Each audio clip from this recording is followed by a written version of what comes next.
Hey, what's going on, everybody? Back with another video. Please hit the thumbs up button, like and subscribe, etc., etc. In this video, we're just gonna talk about um, cheating online. Now, I know if you heard this argument before. There's all the people online talking, Kramnik, with his accusations, etc., etc. Levy Rosman, all of these different players. Hikaru's spoken about it, right? We all know there's well, we all suspect, right? That there's cheating in chess in general, right? The technology is too far advanced and it's just everywhere. But what I want to talk about is something that really isn't spoken about too much is in this subject, as far as how the game is actually impacted. Now, the way I see it is like this, and this is just a random thought, right? But the way I look at it is like this. People say, "Oh, cheating is bad for chess," or of course it is. It's right bad for any sport, because the idea of sport is to have two competitors on a level playing field and just see who the best person is, right? So if it's not fair, if it's not level, then it kind of takes away the purpose of having competition in the first place. However, what I want to talk about is the mental aspects, because I feel that what has really ruined online chess is that there's the cheating itself, right? The act of cheating, of course, right? But then take away any obvious or blatant acts of cheating, right? Because it's harder and harder to detect, right? But take away this blatant obvious acts. What exists now is what I would like to call like the meta form of cheating, right? It's the idea that just exists at all time. We can even go so far to say it's like a paranoia that exists in cheating, right? Because now you can't fully concentrate, or for some players it's difficult to give their full concentration to a game because the thought creeps in your mind, right? Man, this guy might be cheating, especially when you see a real strong move or something that you didn't expect. Because we have our own biases, right? We might see somebody's rating, right, whatever, they're 1700, and then they make a spectacular move, and we're like, no way somebody of that rating could make such a move, right?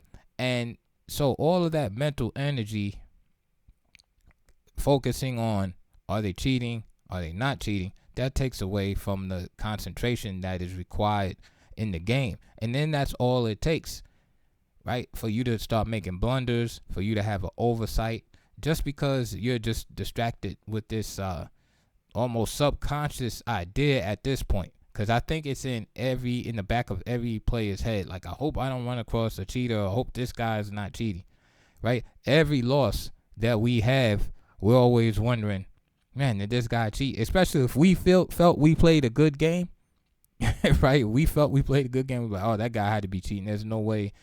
All we need is the guy to be a lower rated player. And forget about it. If he just joined chess.com or live chess, if he's brand new, he definitely cheated, right? If you check that membership and shows he just joined 2 days ago and guys 2500, oh yeah, he's definitely cheating.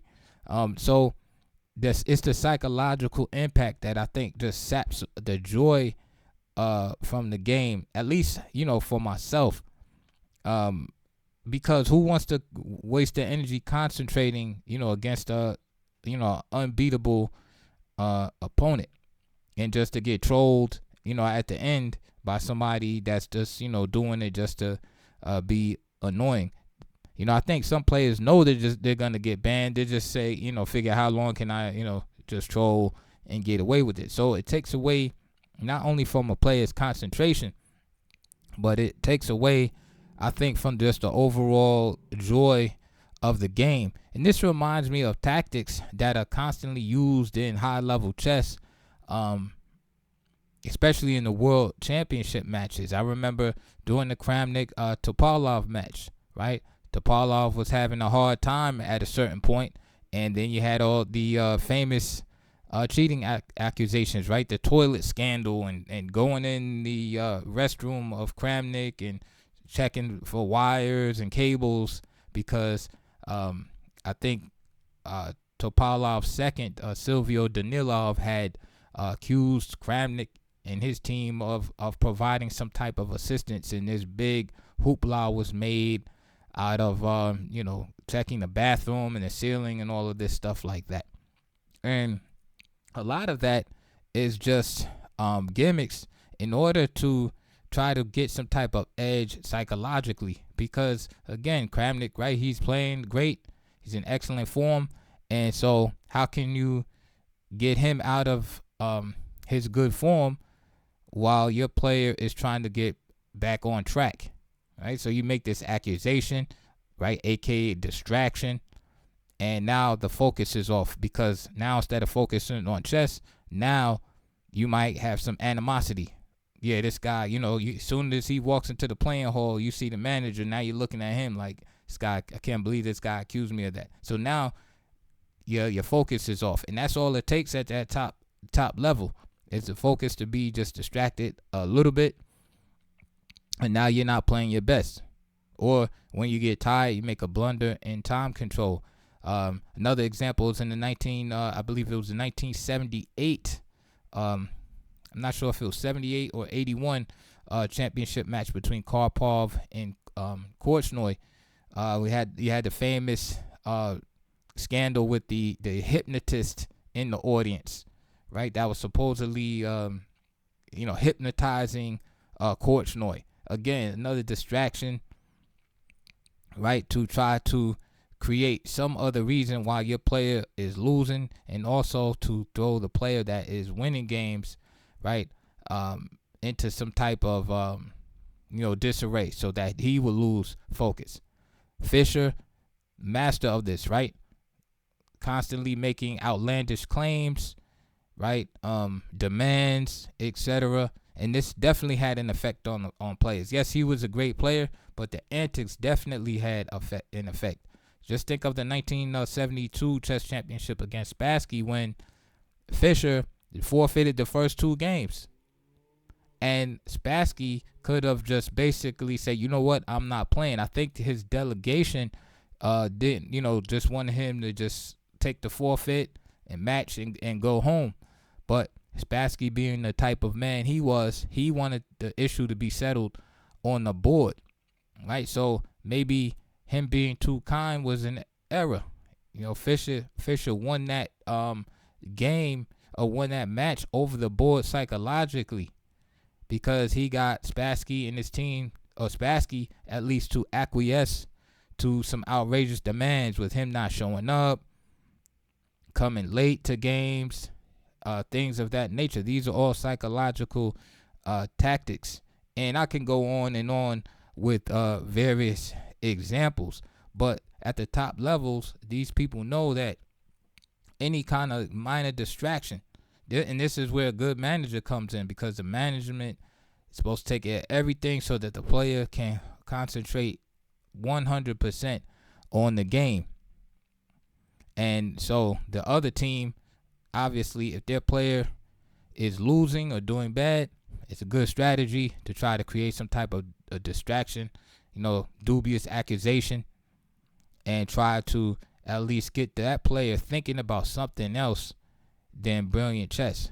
And so I use those examples to show that, fast forward now to 2024 with all these cheating scandals, when you go online, think about it. When you go to play, is it in the back of your mind somewhere that, man, this guy might be cheating? And if so, that's a distraction for you. You're not going to be able to give your 100%, because just psychologically, you're not going to give 100% effort against somebody or something that you know that you cannot win against. It's just not going to be there. The effort is not going to be the same. You may resign earlier than you would. You may approach your studies of chess in a lackluster way, because at the end of the day, You're just gonna run into somebody playing with a bot, a strong engine. So all of that in-game study for what?